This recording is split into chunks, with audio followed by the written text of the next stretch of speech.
Quando a gente começa a buscar padrões em respeito a comportamentos de pessoas que são extremamente bem-sucedidas para quem que a gente olha, os maiores bilionários, as pessoas que são no topo da Forbes. E ele traz uma tese que, pela primeira vez eu comecei a refletir, que é, talvez essas sejam as piores pessoas para você se comparar.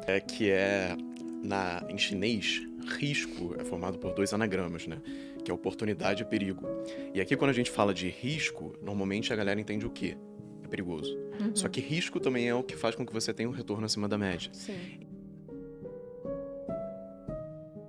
Interessante esse ponto. E até aproveitando isso que você falou, Breno, essa parte dos tanques de guerra que está aqui no livro, qual você acha que é o papel da sorte nos investimentos? Porque ele fala essa questão desse efeito de cauda, que quase tudo que você vai fazer vai dar errado, mas às vezes alguns poucos resultados darão tremendamente certo. Ele cita a Amazon quando fala disso, por exemplo.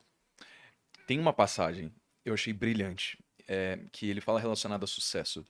Quando a gente começa a buscar padrões em respeito a comportamentos de pessoas que são extremamente bem-sucedidas para quem que a gente olha, os maiores bilionários, as pessoas que são no topo da Forbes.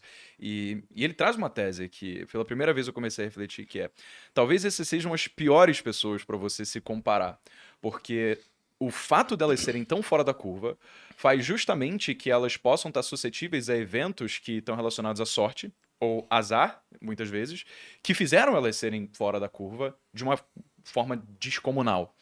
Melhor seria se você conseguisse aproximar um pouco mais da média para pessoas que desviaram do padrão positivamente e dentro desse grupo de pessoas buscar os comportamentos que de fato você possa replicar para atingir, porque é como se você estivesse minimizando o papel da sorte e maximizando coisas que você de fato pode fazer com isso. Eu gosto muito de uma analogia que o Damodaran faz, evidentemente você tá papai aqui, né?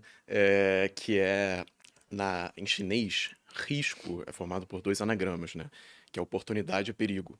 E aqui, quando a gente fala de risco, normalmente a galera entende o quê? É perigoso. Só que risco também é o que faz com que você tenha um retorno acima da média. Sim. Então, toda vez que você se expõe a algo que é arriscado, você tem a chance de se dar muito bem, mas em contrapartida tem a chance de se dar muito mal também. E aí que fica a questão da sorte, né? Claro que você tem uma zona das coisas que você tem sobre controle e das outras que você não tem. Eu acho que na vida, né, não só no investimento, mas na vida como um todo, você tem que focar em ser o melhor possível nas coisas que você tem sob controle. Porque você já tem muitas coisas que você não pode controlar. E essas não tem o que fazer. Você pode ficar doente, você pode ter um problema financeiro, alguém pode passar a perna sem ter nada que você possa fazer. Só que tem outras que você pode controlar. Você pode acordar cedo, você pode trabalhar mais que todo mundo, você pode ler mais que todo mundo. Tem várias coisas que você tem sob controle.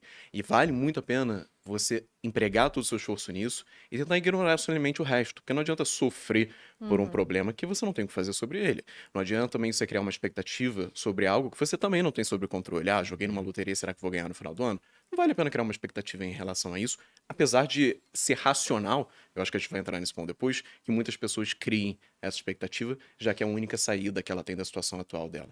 Então, tem esse papel muito grande. Outro ponto que eu acho que é relevante também é, na literatura discute-se muito sobre a real capacidade, ou real capacidade não, mas a influência da sorte no retorno do Warren Buffett.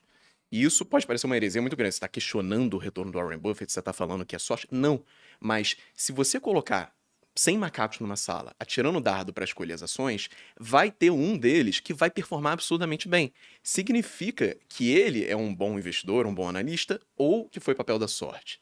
Quando a gente tem um negócio chamado antropomorfismo, né, que é a tendência da gente pensar tudo em características humanas e nos elevar e colocar a gente acima de todos os outros animais e tal. E aí a gente sempre acha que tem um papel muito grande do raciocínio na hora de você conseguir um retorno muito alto. Mas até que ponto não é sorte? Até que ponto o raciocínio todo não é só uma narrativa para justificar a sorte que você deu? E esse é o dilema mais difícil de você resolver matematicamente, né? Porque eu posso falar isso tudo, mas como que eu comprovo se o Buffett teve sorte ou não? É difícil medir isso. O próprio livro fala que você pegar as 100 melhores pessoas no topo da Forbes e você for conversar com cada uma delas, você pode até ter um pensamento pré-concebido de que elas foram muito sortudas, mas ao conversar com elas, você vê, bom, eu acho que talvez elas... Há um motivo. Tem realmente um motivo do porquê elas se tornaram também Todas elas maximizaram a zona de controle.